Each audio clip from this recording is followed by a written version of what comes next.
دوستان سلام، صبحتون بخیر. آره صبح هنوز 11. یه دونه دستگاه جیمبالی M20 برای ما اومد که برد آبگیری نداشت، کلا دستی بود این دستگاه. ما این دستگاه رو تبدیل کردیم به یه دستگاه نیمه اتومات سمی. این دستگاه جیمبالی M20 سیم کشی ها مجدد انجام شد،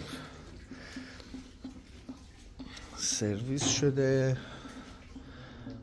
و آماده تحویل به مشتری عزیزمون. دستگاهی که دست نخورده باشه رو خیلی راحت و ریلکس میشه تبدیل کرد به دستگاه‌های نیمه اتومات و سمی، ولی به شرطی که سیم کشیش دست نخورده باشه. این دستگاه سیم کشیش دست خورده بود و تقریبا 2 روز طول کشید. حالا ما کاراشو کردیم و سیم کشی مجدد کردیم، ایبیابی کردیم که ایراد از چیه. یه دونه بوبین داشت که این بوبین به راحتی ما رو به چالش کشونده بود.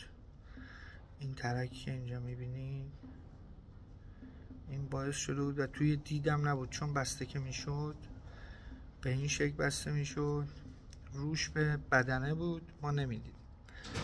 این یه خود چالش ساز شده بود که حالا انجام دادیم. عکسای تکمیلی این دستگاه هم براتون میذاریم.